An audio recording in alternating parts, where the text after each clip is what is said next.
మాజీ సీఎం కేసీఆర్ వ్యాఖ్యలపై మంత్రి సీతక్క ఫైర్ అవుతున్నారు. కుక్కలు నక్కలకు కేసీఆర్ టికెట్లు ఎలా ఇచ్చారు?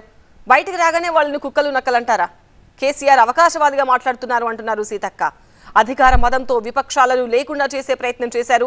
ప్రశ్నించే గొంతును అణిచివేసే ప్రయత్నం చేశారు. మీరు నేర్పిన విద్యయే కదా ఇవాళ మీ వాళ్ళు ఫాలో అవుతున్నారు. కరవు అనేది బీఆర్ సృష్టించిన అనావృష్టి అంటూ ఫైర్ అయ్యారు మంత్రి సీతక్క. మరింత సమాచారం టీవీ9 కరెస్పాండెంట్ నరేష్ అందిస్తారు. తెలంగాణలో కాంగ్రెస్ చేపట్టిన ఆపరేషన్ ఆకర్ష్ మంటలు రేపుతుంది. ఆపరేషన్ ఆకర్ష్లో భాగంగా బీఆర్ఎస్ కీలక నేతలు ఆ పార్టీకి రాజీనామా చేసి కాంగ్రెస్లో చేరుతున్నారు. మాజీ సీఎం కేసీఆర్ సీఎం రేవంత్ రెడ్డి మీద వ్యాఖ్యలు చేశారు. ఇటు కాంగ్రెస్ పార్టీ మీద వ్యాఖ్యలు చేశారు. Cheap politics, cheap tricks play చేస్తున్నారు. నక్కలు కుక్కలు పార్టీని వీడుతున్నాయి అంటున్నారు. ఎలా చూడవచ్చు?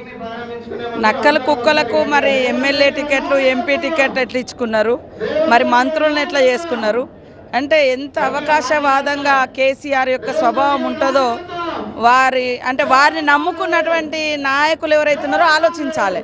అంటే వాళ్ళు ఉన్నంతసేపు వాళ్ళను మా వాళ్ళు గొప్ప వాళ్ళు అన్నారు, బయటికి రాగానే నక్కలు కుక్కలు అన్నారు. అదే కాకుండా మొన్నటి ఎన్నికలలో కూడా ఈ ఎమ్మెల్యేలే కారణం ఈ ఓటమికి అని అన్నారు. అంటే ఒక నాయకుడు నిజంగా ఓటమి అయినా గెలుపైనా నాది బాధ్యత అని చెప్పుకోవాలి. గెలిస్తేనేమో నా గొప్పతనము చెప్పుకు కూడా టికెట్ ఇస్తే గెలిపించుకున్నాము అని అనేక సందర్భాల్లో మాట్లాడుకున్నాడు. కుక్కల్ని నక్కల్ని పెట్టి కూడా గెలిపించుకుంటామని ఒక రకంగానే అట్లా అవమానపరిచిండు. ఇవాళ ఓటమి అంటే ఎవరిది అంటారంటే మరి కార్యకర్తలది లేదా ఎమ్మెల్యే క్యాండిడేట్లది, ఎమ్మెల్యేలది. అందుకనే కేసీఆర్ తోటి ఉన్నటువంటి టీఆర్ఎస్ నాయకులారా ఆలోచించండి. మీరు వాళ్ళతోటి ఉండి వాళ్ళలో బానిసలుగా పనిచేసే కంటే ఆత్మగౌరవంతో బతకడం కోసం ఆలోచించండి. ఇన్ని రోజులు వాస్తవంగా వాళ్ళు 10 ఏళ్ళు పదవులలో ఉన్నా కూడా చాలామందికి ఆత్మగౌరవం లేదు, మాట్లాడే స్వేచ్ఛ లేదు, సమస్య చెప్పుకునే అవకాశం లేదు. అందుకని అనేక సమస్యలు పేరుకుపోయినాయి ఆయా నియోజకవర్గాలలో.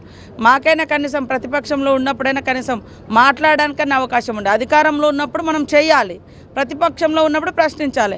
కానీ టీఆర్ఎస్లో అది లేదు, ఇది లేదు. ఎంతసేపు అధికారం ఉన్నప్పుడేమో అధికార దురహంకారంతో ఇతర పార్టీలు ఎవ్వరూ కనపడకూడదని కనుమరుగు చేసినటువంటి చరిత్ర ఇతర పార్టీలను ప్రతిపక్షం అనేటువంటి ప్రశ్నించే గొంతు కూడా ఉండొద్దని మరి ధర్నా చౌకులు కూడా ఎత్తేసినటువంటి ఘనకీర్తి కేసీఆర్ది. ఈరోజేమో ఆయన నుంచి ఉన్నోళ్ళు వాళ్ళ స్వభావం అర్థం చేసుకొని లేదా ఆయన ఇచ్చిన నినాదమే అభివృద్ధి కావాలంటే అధికార పార్టీలు ఉండాలి. మీరే కదా అందరిని తీసుకుపోయేటప్పుడు ఎందుకు పోతున్నారంటే అభివృద్ధి కోసం. నేను ఆ రోజు కూడా నేను అన్నా, రేపు మా పార్టీ అధికారం వస్తుంది అప్పుడు మళ్ళీ ఇటు వస్తారా అని కూడా కొంతమందిని ప్రశ్నించడం కాంగ్రెస్ నుంచి పోయేటువంటి వాళ్ళని. కాబట్టి మీరు నేర్పిన విద్యనే ఈరోజు మరి మీ యొక్క సభ్యులు ఫాలో అవుతున్నారు. 100 రోజుల్లో వచ్చిన కరువు కాదు, ఇది కాంగ్రెస్ తెచ్చిన కరువు అని చెప్తుంది బీఆర్ఎస్. ఎట్లా చూడొచ్చు? ఎట్లా మీరు సృష్టించినటువంటి అనావృష్టి, మీరు ఈరోజు అబద్ధాల మీద అధికారంలోకి రావడం మీకు అలవాటు.